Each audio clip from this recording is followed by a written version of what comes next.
नमस्कार, आदाब, वेलकम। मैं ऋतिकेश सहाय लक्ष्यकर्मी के ऑनलाइन प्लेटफॉर्म लक्ष्य मंत्रा पे आप सभी का स्वागत करता हूं। आशा है आप सभी अच्छे होंगे और उम्मीद है लक्ष्य की ओर अग्रसित होंगे। बात करंट अफेयर्स की कर रहे हैं। सितंबर मंत्रा का पहला पार्ट लेके प्रस्तुत हूं। बिना समय गवाए आज का सेगमेंट शुरू करते हैं। देखते हैं आज का सुविचार है। जी हां, आज का सुविचार है, कोई लक्ष्य इंसान के साहस से बड़ा नहीं, हारा वही इंसान जो लड़ा नहीं। जी हां, ये बात उनके लिए है जो लड़ना छोड़ दिया है, जिन्होंने लड़ना छोड़ दिया है, जिनको वो कुर्सी नहीं चाहिए जो इनका इंतजार कर रही है। हम आप लड़ रहे हैं उस कुर्सी के लिए जिस पे आपको बैठना है और लक्ष्य मंत्रा पूरा प्रयास कर रहा है कि आपको उस कुर्सी पे बैठा दिया जाए। तो इस ऐसे में आप लक्ष्य के प्रति हमेशा जागरूक रहें, लक्ष्य के प्रति हमेशा केंद्रित रहें और लड़ना नहीं छोड़ना है, कोशिश नहीं छोड़नी है, क्योंकि यूं ही दुनिया में किसी की जय जयकार नहीं होती और कोशिश करने वालों की कभी हार नहीं होती। चलते हैं पहला प्रश्न।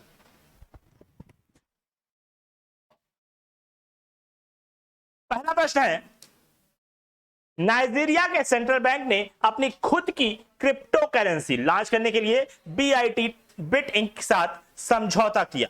आपके पास स्पेस है, यहां पे आपको कुछ फिल करना है।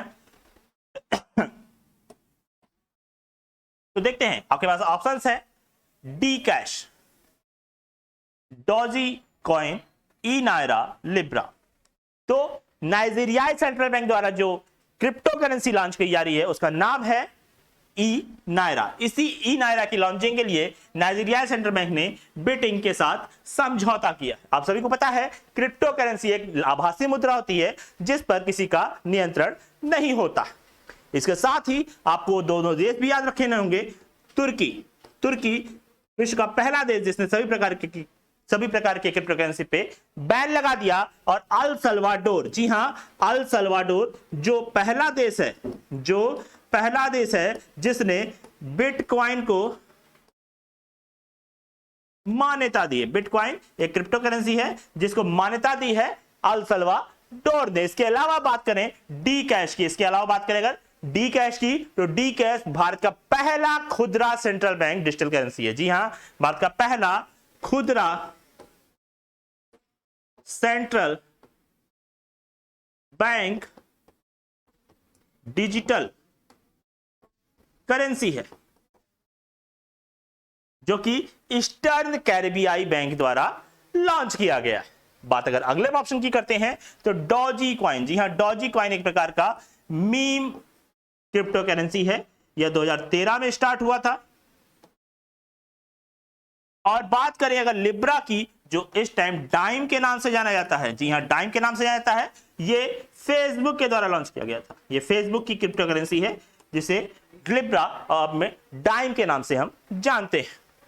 बढ़ते हैं अगले प्रश्न की ओर। अगला प्रश्न क्या कहता है, 100 बिलियन अमेरिकी डॉलर बाजार पूंजी। जी हां, 100 बिलियन अमेरिकी डॉलर बाजार पूंजी तक पहुंचने वाली चौथी भारतीय कंपनी कौन सी बनी? जी हां, चौथी भारतीय कंपनी कौन सी बनी? ऑप्शन है बाबू, TCS, Reliance Industries, Infosys, HDFC bank. ये सभी कंपनियां भारत की हैं और कैसी हैं? 100 बिलियन अमेरिकी डॉलर बाजार पूंजी तक पहुंचने वाली कंपनियां हैं। आपको बताऊं, पहली कंपनी थी टीसीएस, टाटा कंसल्टेंसी सर्विसेज, जो कि 100 बिलियन अमेरिकी डॉलर तक पहुंचने वाली, बाजार पूंजी तक पहुंचने वाली भारतीय कंपनी थी। दूसरी कंपनी थी रिलायंस इंडस्ट्रीज। जी हां, दूसरी कंपनी थी रिलायंस इंडस्ट्रीज, और तीसरी थी आईडीएफसी बैंक। और चौथी कंपनी, जी हां, चौथी कंपनी बन गई है आपकी इंफोसिस। चौथी कंपनी बन गई है आपकी इंफोसिस, जो कि बाजार पूंजी में कहां पहुंच गई है? 100 बिलियन अमेरिकी डॉलर तक पहुंच गई। बढ़ते हैं अगले प्रश्न की ओर। अगला प्रश्न कहता है, क्या कहता है अगला प्रश्न? अगला प्रश्न कहता है, बीएसएफ का नया महानिदेशक किसे नियुक्त किया गया? जी हां, बीएसएफ, बॉर्डर सिक्योरिटी फोर्स, बल, सीमा सुरक्षा बल। तो बीएसएफ का, जी हां, बीएसएफ का नया महानिदेशक नियुक्त किया गया है। किसे? ऑप्शन है आपके सामने, संजय अरोरा, अजीत डोभाल, सुबोध कुमार जायसवाल और पंकज कुमार सिंह। तो बाबू आंख बंद करके लगाना, बीएसएफ का नया महानिदेशक नियुक्त किया गया है पंकज कुमार सिंह। किसे? पंकज कुमार सिंह को किया गया है। संजय अरोरा है आईटीबीपी, है ना, संजय अरोरा है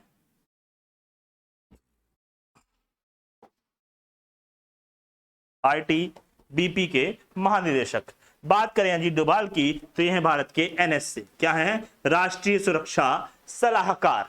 और बात करें अगर सुबोध कुमार जायसवाल की तो सीबीआई के डायरेक्टर हैं वर्तमान में सुबोध कुमार जायसवाल। सीबीआई पता है आपको भारत की तरफ से इंटरपोल में प्रतिनिधित्व करती है और इंटरपोल का 2022 का जो सम्मेलन होना है वो कहां होना है? भारत में होना है। बढ़ते हैं अगले प्रश्न की और अगला प्रश्न कहता है mobile application Y break app संबंधित है। Mobile application Y break app बहुत ही इंपॉर्टेंट है, नाम से ही क्लियर हो रहा है, वाई ब्रेक ऐप है ना, एक ऐसा ऐप जो ब्रेक की बात करता है और किसके लिए? वाई के लिए। किसके लिए? वाई के लिए। वाई से क्या है? योगा, शिक्षा, अंतरिक्ष, रक्षा। बाबू सीधा आंसर मिल रहा है, वाई से होता है योगा। योग दिवस मनाते हैं 21 जून को। कब मनाते हैं? 21 जून को। और मानव कल्याण अब की बार क्या क्या था? थीम था मानव कल्याण एवं तंदुरुस्ती, है ना। वापस आते हैं क्वेश्चन पे, तो वाई ब्रेक ऐप है क्या? तो ये आयुष मंत्रालय द्वारा शुरू किया गया। किसके द्वारा? आयुष मंत्रालय द्वारा शुरू किया गया है। और आयुष मंत्रालय किसके पास है? वर्तमान में है इसके मंत्री सर्बानंद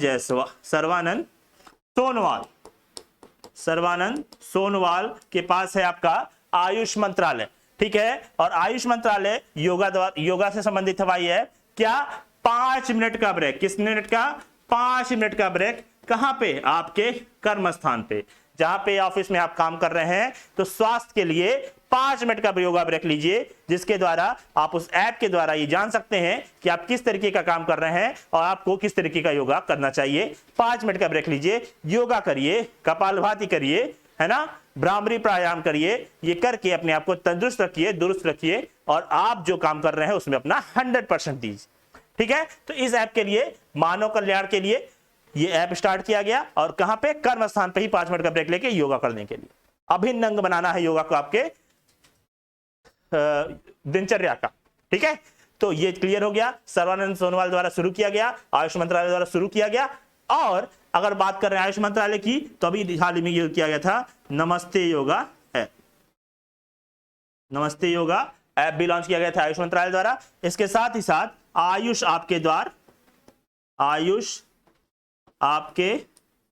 द्वार ये योजना भी आयुष मंत्रालय द्वारा शुरू की गई, ठीक है। दिमाग में रखना है, चीजें ध्यान में रखनी है।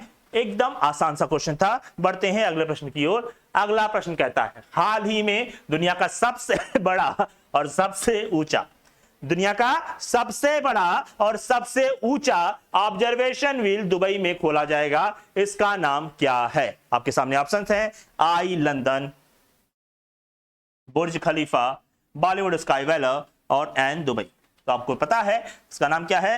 Ain Dubai. और ये स्थान भी है। आई ऑब्जर्वेशन व्हील का सेंस होता है, बचपन में देखे होंगे ऐसे मेला जाते थे, ऐसे एक बड़ा सा झूला होता था जो ऐसे झूलता था, है ना, ऐसे ही घूमता था, इस सर्कुलर में घूमता था, ऐसे ऐसे घूमता था और उसमें देखते थे खूब ऊंचा सा पहुंच जाते थे और देखते थे दूर तक सब कुछ दिखाई दे रहा है। जितनी ऊंचाई पहुंच गए उतनी दूरी तक सब कुछ दिख रहा है। उसी को बोलते हैं ऑब्जर्वेशन व्हील। उसी को क्या बोलते हैं? ऑब्जर्वेशन व्हील बोलते हैं। और ये कहां खोला गया? दुबई में खोला गया। क्या नाम है? Ain Dubai. तो इसकी हाइट कितनी है भैया? इसकी हाइट है 250 मीटर। जी हां, 250 मीटर, है ना। और बात कर ले अगर आई लंदन की तो इसकी दुगनी है। इसकी ऊंचाई कितनी है? 125 मीटर है। ये लंदन में स्थित है और इसकी दुगना लगभग 250 मीटर इसकी है।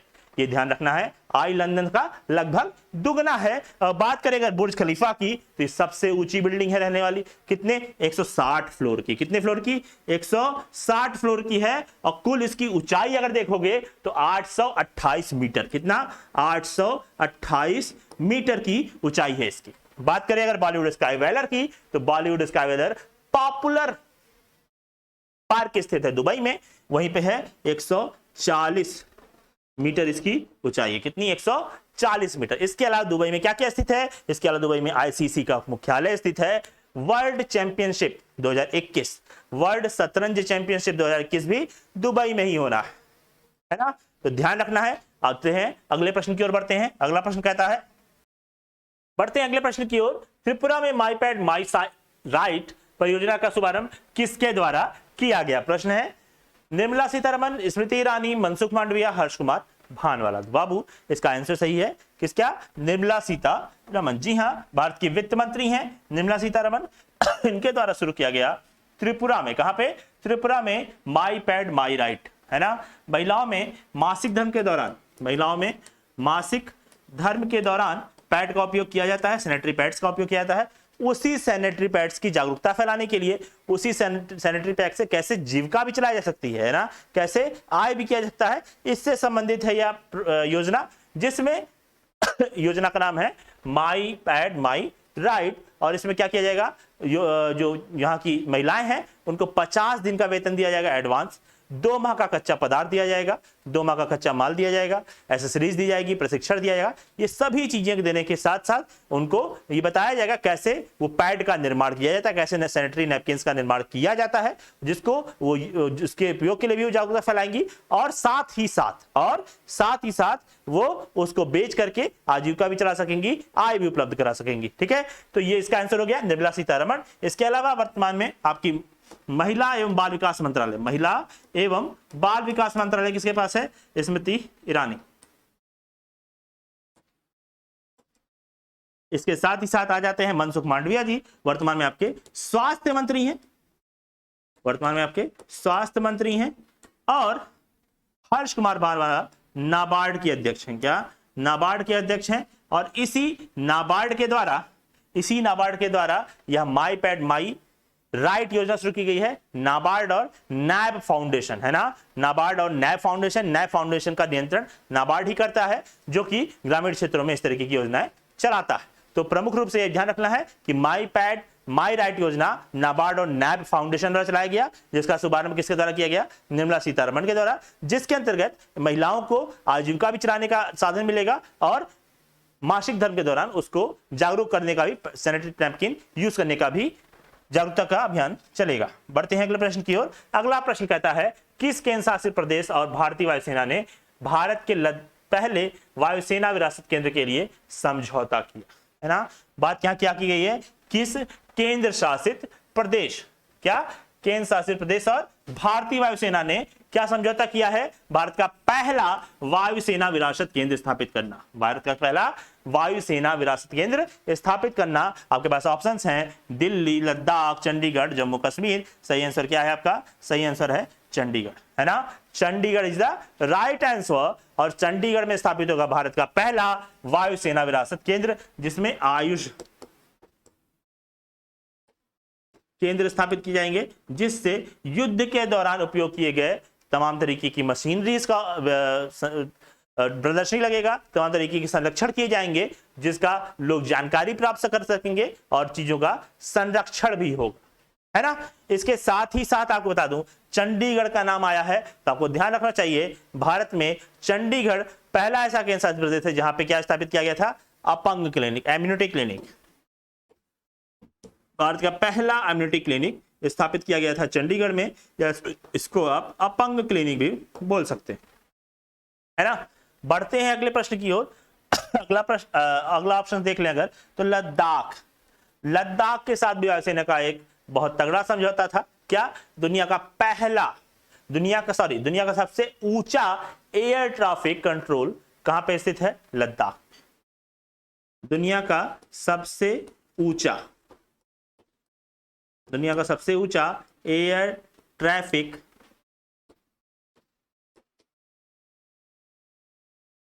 कंट्रोल सिस्टम कहां पे स्थित है? लद्दाख में स्थित है। इसके साथ ही आपको ध्यान होगा, जम्मू कश्मीर में हाल ही में भारतीय थल सेना द्वारा एक फायरिंग रेंज का नाम बदल करके क्या कर दिया गया था? विद्या बालन फायरिंग रेंज रख दिया गया था। बढ़ते हैं अगले प्रश्न की ओर। अगला प्रश्न क्या कहता है? रैमन मैग्सेसे पुरस्कार 2021 से सम्मानित किस विजेता का संबंध बांग्लादेश से है? आपके पास आने ऑप्शंस हैं, watchdog Indonesia, Steven Munshi, Mohammad Amjad Sakib, Firdaus Qadri. तो आप सभी को पता है इसका सही आंसर क्या होगा? जी हाँ, इसका सही आंसर होगा फिरदौस कादरी। फिरदौस कादरी का संबंध है बांग्लादेश से, और बांग्लादेश में इनका संबंध है। और क्यों इनको रैमन मैग्सेसे पुरस्कार दिया गया? तो रैमन मैग्सेसे पुरस्कार इनको दिया गया हैजा का सस्ता और मौखिक टीका की खोज के कारण। हैजा के सस्ते और मौखिक टीके की खोज के लिए फिरदौस कादरी को दिया गया रैमन मैग्सेसे पुरस्कार 2021। इसके अलावा और भी विजेता हैं वाचडॉग इंडोनेशिया, इनको पत्रकारिता के क्षेत्र में इनको यह पुरस्कार दिया गया।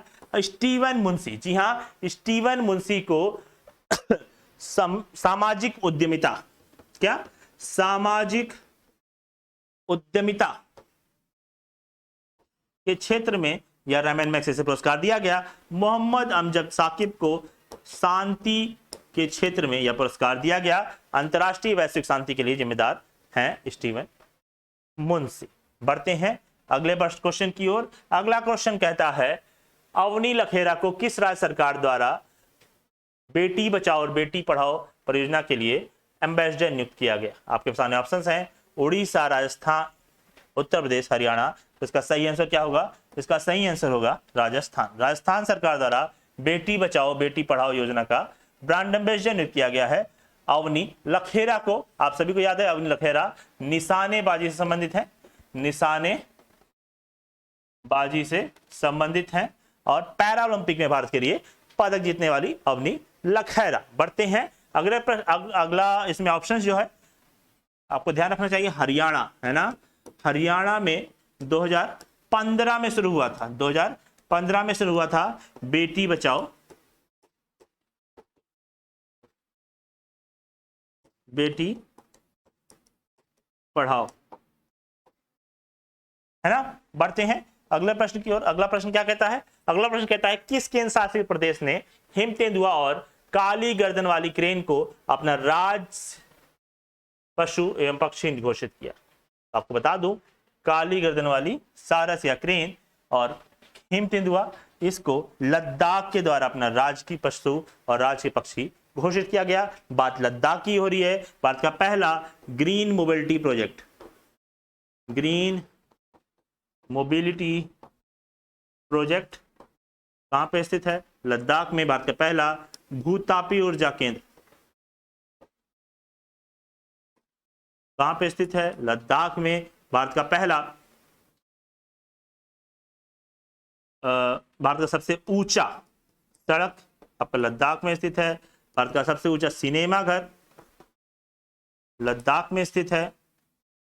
ये सभी फैक्ट आपको ध्यान में रखने हैं। भारत का सबसे बड़ा राष्ट्रीय उद्यान हेमिस राष्ट्रीय उद्यान भी लद्दाख में स्थित है। बढ़ते हैं अगले प्रश्न की ओर। अगला प्रश्न क्या कहता है? सोलुंग महोत्सव का संबंध किस राज्य से है? उत्तराखंड, मिजोरम, अरुणाचल प्रदेश और आसाम। तो आप सभी को पता है सोलुंग महोत्सव का संबंध है अरुणाचल प्रदेश से, और ये अच्छी फसल का उत्सव क्या है? अच्छी फसल का उत्सव है सोलुंग महोत्सव।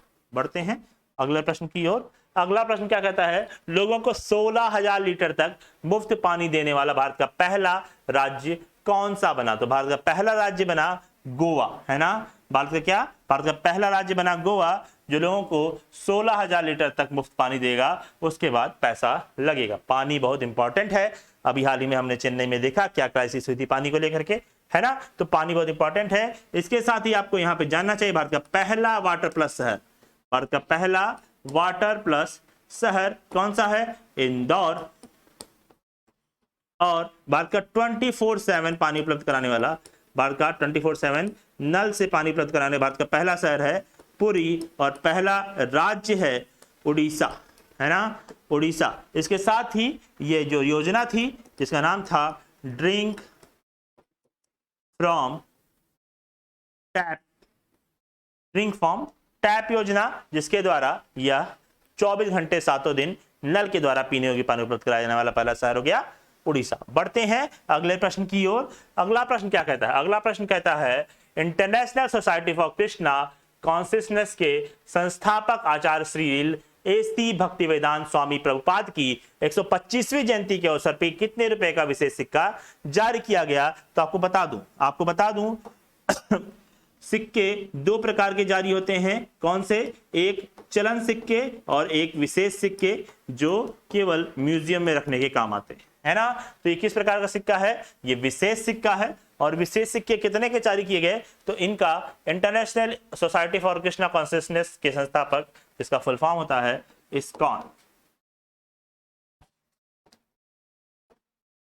इस्कॉन टेम्पल का जो ये सोसाइटी है उसके संस्थापक कौन है? आचार्यशील भक्तिवेदांत स्वामी प्रभुपाद की कौथी जयंती थी? 125वीं जयंती थी। इसके अवसर पर 125 रुपए का विशेष सिक्का जारी किया गया। ये चलन में नहीं आते हैं, ये केवल किसी की स्मृति में जारी किए जाते हैं। कोई विशेष उपलक्ष्य होता है तभी जारी किए जाते हैं आरबीआई के द्वारा। ये भी सिक्के आरबीआई के द्वारा ही जारी किए जाते हैं, लेकिन ये चलन में नहीं होते, है ना। और हरे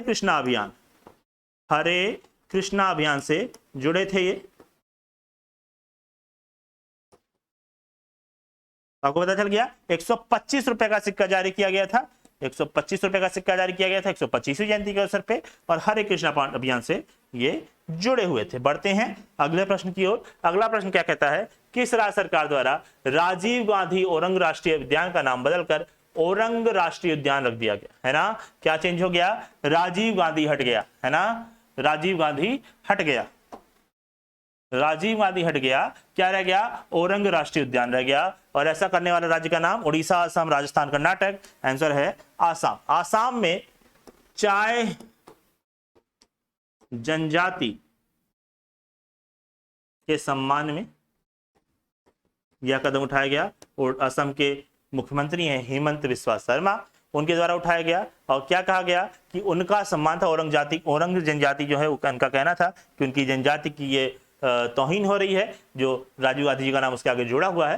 तो उनके जनजाति के सम्मान को रखते हुए उनकी बात को रखते हुए वहां के सीएम के द्वारा चेंज कर दिया गया, औरंग राष्ट्रीय उद्यान कर दिया गया। क्लियर हो गई बात? समझ आ गया? जनजाति के सम्मान में ऐसा किया गया है वहां के मुख्यमंत्री के द्वारा। बढ़ते हैं अगले प्रश्न की ओर। असम की बात हुई थी, औरंग राष्ट्रीय उद्यान को मिनी काजीरंगा भी कहा जाता है। क्या कहा जाता है? मिनी काजीरंगा भी कहा जाता है। और काजीरंगा फेमस है सिंगल सिंग वाले गैंडे के लिए, एक सिंग वाले गैंडे के लिए। बढ़ते हैं राबो बैंक 2021 ग्लोबल डेयरी रिपोर्ट के अनुसार बाजार पूंजी के मामले में शीर्ष स्थान पे कौन सी कंपनी है?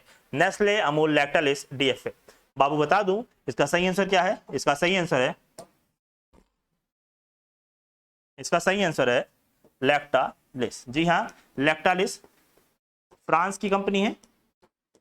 पहले स्थान पे है लैक्टालिस, दूसरे स्थान पे है आपका नेस्ले, ये स्विट्जरलैंड की कंपनी है। इसके बाद तीसरे स्थान पे आपका डीएफए, ये आपकी यूएसए की डेयरी फार्मर्स ऑफ अमेरिका की कंपनी है। और चौथे स्थान पे है आपका अमूल, जिसका नाम है गुजरात दुग्ध सहकारी विपणन संस्थान। बात यहां किसकी हो रही थी? डेयरी की हो रही थी। डेयरी की हो रही थी। तो भारत में सबसे ज्यादा डेयरी का उत्पादन, दूध का उत्पादन भारत में सबसे ज्यादा कहां होता है? उत्तर प्रदेश में। कहां होता है? उत्तर प्रदेश में। भारत में दूध का सबसे ज्यादा उत्पादन होता है। अगर विश्व की बात करें तो विश्व में सबसे ज्यादा उत्पादन कहां होता है? विश्व में सबसे ज्यादा दूध का उत्पादन कहां होता है? भारत में होता है। सबसे ज्यादा दूध का उत्पादन कहां होता है? भारत में होता है। सबसे ज्यादा दूध का निर्यात कहां होता है? सबसे ज्यादा दूध का निर्यात न्यूजीलैंड में होता है। सबसे ज्यादा दूध का आयात, सबसे ज्यादा दूध का आयात चाइना में होता है। ये बात याद रखनी है। बढ़ते हैं अगले प्रश्न की ओर। अगला प्रश्न कहता है ब्रिक्स द्वारा स्थापित, है ना, ब्रिक्स द्वारा स्थापित एनडीबी में शामिल, जी हां, एनडीबी में शामिल, ब्रिक्स द्वारा स्थापित एनडीबी में शामिल नए सदस्यों की सूची में कौन सा देश शामिल नहीं है? है ना। आप सभी को बता दूं 2020 में मंजूरी मिली थी एनडीबी में नए सदस्यों को शामिल करने की, और पहली खेप शामिल हुई 3 देशों के साथ। तो देखिए, संयुक्त अरब अमीरात, बांग्लादेश और उरुग्वे, इन 3 देशों को पहली खेप जो है इसमें एनडीबी में जोड़ा गया। आप सभी को बता दूं एनडीबी की स्थापना हुई थी 2015 में, और किसके द्वारा हुई थी? ब्रिक्स देशों द्वारा हुई थी, है ना। किसके द्वारा हुई थी? ब्रिक्स देशों द्वारा था। बी फॉर होता है Brazil, R for Russia, I for India, C for China, S for South Africa, है ना। इसके अलावा जो एनडीबी की पूंजी है वो कितनी है? 100 बिलियन अमेरिकी डॉलर। कितनी? 100 बिलियन अमेरिकी डॉलर, जो कि ब्रिक्स देशों के क्षेत्र में कार्य करती है। और इसमें पहली खेप जोड़ी गई 2020 की मीटिंग के बाद संयुक्त अरब अमीरात, बांग्लादेश और उरुग्वे। नेपाल इसका आंसर नहीं है, तो निश्चित रूप से क्वेश्चन आपका नहीं पूछा था, तो इसका आंसर हो जाएगा नेपाल। बढ़ते हैं, और क्या बता दूं आपको, तो 2021 की जो अध्यक्षता है वो कौन कर रहा है? भारत। ब्रिक्स देशों की 2021 की अध्यक्षता जो कर रहा है वो कौन सा देश कर रहा है? भारत कर रहा है। और मार्कोस ट्राइजे, कौन?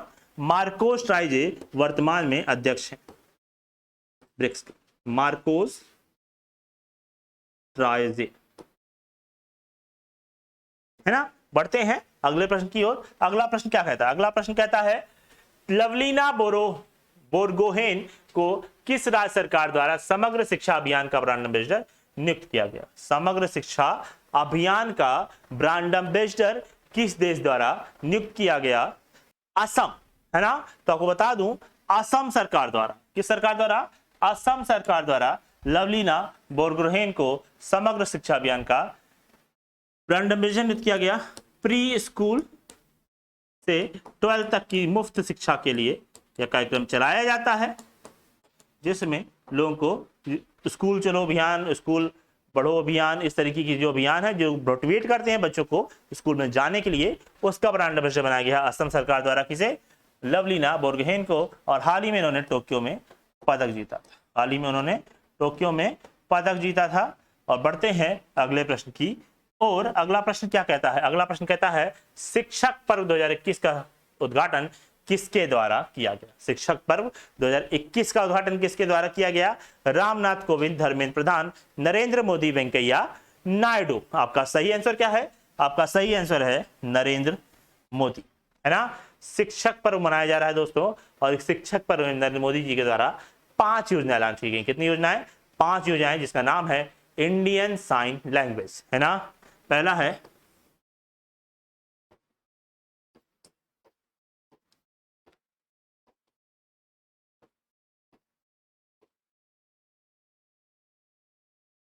इंडियन साइन लैंग्वेज, दूसरा है विद्यांजलि 2.0,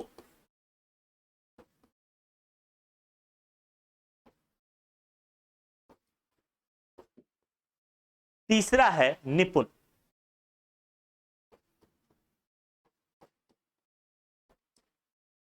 चौथा है टास्किंग बुक्स,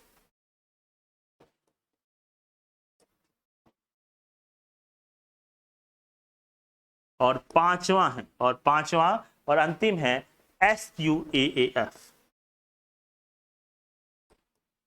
ये 5 योजनाएं लॉन्च की गई थी नरेंद्र मोदी जी के द्वारा। किस अवसर पे? शिक्षक पर्व 2021 के अवसर पे। बढ़ते हैं अगले प्रश्न की ओर। अगला प्रश्न कहता है भारत का पहला डुगोंग संरक्षण रिजर्व कहां स्थापित किया जाएगा? तो डुगोंग संरक्षण रिजर्व स्थापित किया जाएगा कहां पे? तमिलनाडु। कहां पे? तमिलनाडु में भारत का पहला डुगोंग संरक्षण रिजर्व खोजा जाएगा।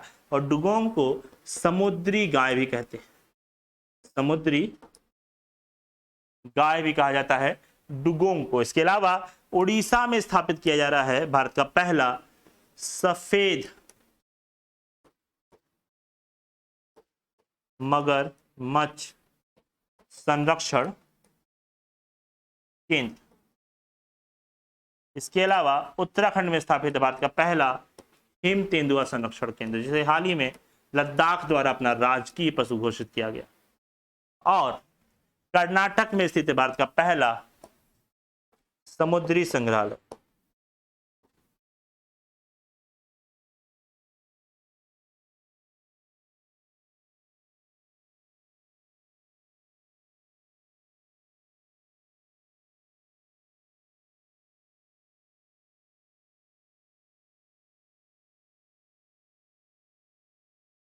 इसके अलावा कर्नाटक में स्थित है भारत का पहला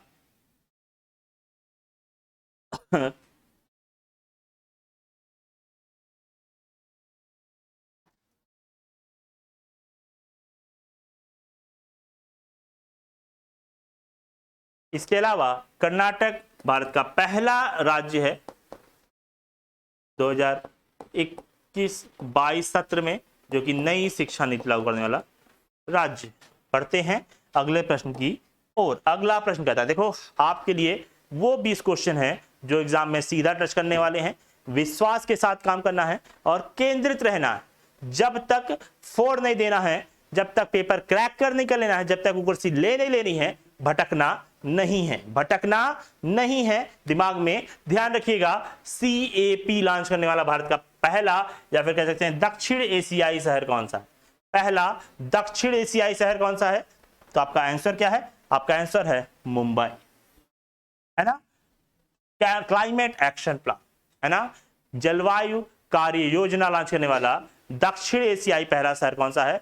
मुंबई है। आपको बता दें हाल ही में होने वाला है COP26। क्या होने वाला है? कॉन्फ्रेंस ऑफ पार्टीज 26 जो कि कहां होगा? ब्रिटेन के ग्लासगो में होगा। कहां होगा? ब्रिटेन के ग्लासगो में होगा। और ये भी जलवायु के लिए ही है, ये भी जलवायु के लिए मीटिंग होती है जो कहां होनी है? COP26 ब्रिटेन ग्लासगो में होनी है। उसी के समकक्ष मुंबई हो गया पहला दक्षिण एशियाई शहर जिसने क्या किया? क्लाइमेट एक्शन प्लान लॉन्च किया, जलवायु कार्य योजना लॉन्च होने वाला पहला शहर बन गया। इसके साथ ही आज इतना ही, नए वीडियो में जल्दी मिलेंगे। जय हिंद।